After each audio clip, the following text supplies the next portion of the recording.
Well, that's not looking like it's supposed to. Making a little grinding noise. What's going on, you guys? Welcome back to the channel. And if you guys have found this video because you've watched my ProMaster hitch install, this is ProMaster brake replacement. So this is the work van, 2019 ProMaster. Great van for what we do for the business. But the guys were driving it the other day, started making some grinding noises. So hopped in here, checked out through the wheels, and for some reason that driver's side caliper, it must have kind of seized up or got sticky, because the passenger side, I'll show you guys once I get this thing up in the air and pull off the tires and the wheels. Passenger side looks like it's got plenty of pad left, but the driver's side, gone, grinding, making a horrible noise. So caliper, like I said, must have got stuck, must have seized up. So since this is the work van, this is the money maker, it's got like 80,000 miles on it, so I just said screw it. So I bought both calipers, all new rotors, all new pads. So we're going to put all new brake components on the front end of this thing. The back end still looks good, obviously. Braking and braking with the vehicles, mostly, like, I don't know what the percentages difference is, but I know most of the front brakes, you know, is where it's at mostly. So we bought some replacement parts. I'll get this thing up in the air. I'll show you guys what it takes to swap the brake components on a ProMaster van.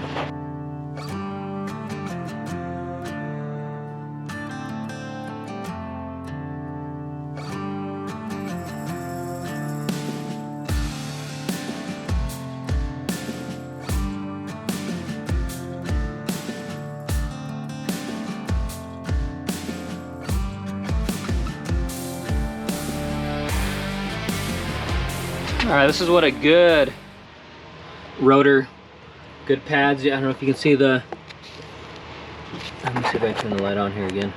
Yeah, there we go. You can see the thickness there. So there's like that one little groove here, and then next to the, on the left side is the pad thickness. So there's still plenty of thickness left on this pad. This is on the passenger side. Rotor looks good. I mean, it is a little groovy. Well, no, it's not really groovy. I mean, it's good. So let me go show you the driver's side. All right, so here's the driver's side. You can see, yeah, hollow grooves on this side. And if you look on there on the pad, there's, on the brake pad, there's no pad left. For some reason, like I said, so 9 out of 10 times what happens is the caliper kind of ends up seizing up. So when you push on the brakes, the brake pedal presses the caliper, and it's kind of naturally supposed to like release, right? So that way you're not always on the brakes. Well, sometimes the pistons don't release, and it causes, you know, brake drag, and then it ends up doing this. So the inside looks good. You can see there, the inside looks good. So it's just this outside one. But like I said, got all new rotors, new calipers. I'm just gonna put it all on there so that way I know that the brakes and everything are good to go. So we'll grab the tools and start getting this thing knocked out. We'll take you guys along for the ride.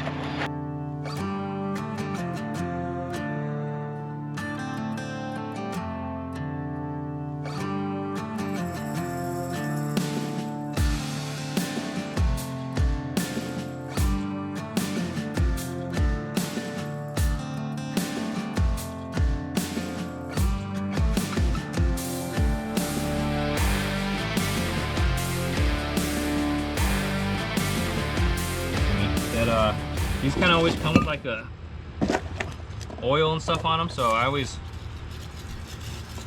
hit it with a little brake clean. And doesn't any better. I'm gonna soak them down.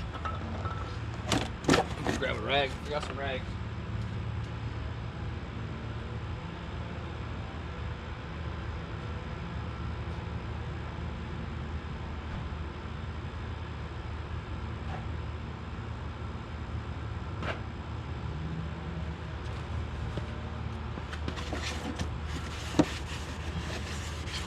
A little wipey wipe.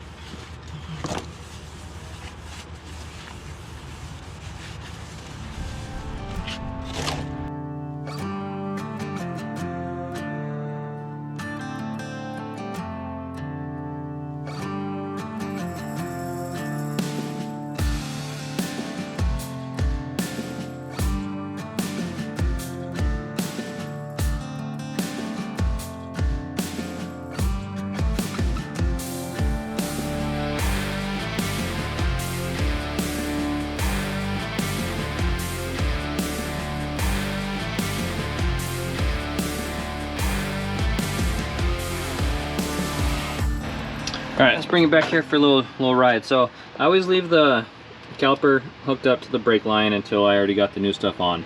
These ones come with the little sensor on the pads.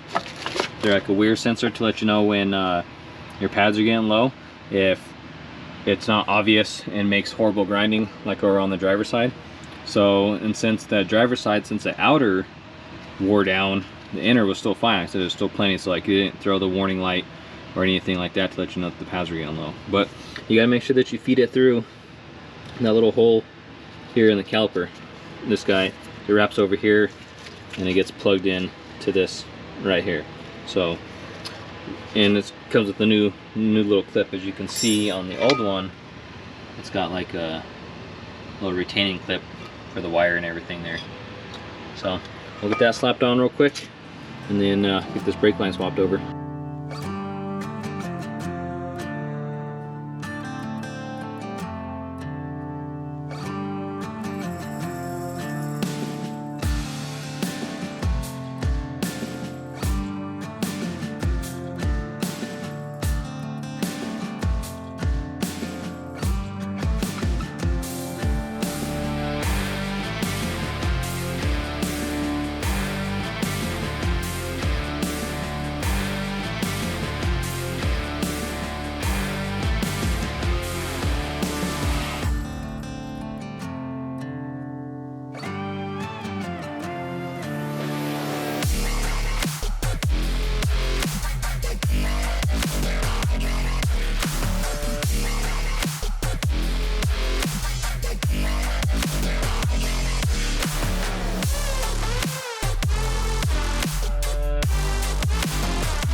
So these brake lines are a little, lack of words, stupid on this vehicle. So I usually try to keep all the brake lines and stuff attached so I'm ready just to swap the brake lines.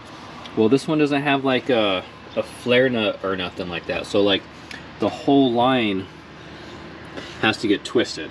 So on that other side, what I'm gonna do is I'm gonna break it free. Well, what you gotta do, you gotta break it apart here. So that way, if you put all this together, you can screw this whole line in and then put it back together. So I waited to the end. This time I'm gonna probably, on that driver's side, pop it apart. Because you saw me struggle, it was kind of a pain in the butt to get this undone with the caliper and all that stuff hanging off it. And this caliper is pretty heavy. So, but passenger side is all done. Once we get the driver's side done, we'll have to come over here, pop the bleeders, and bleed the system.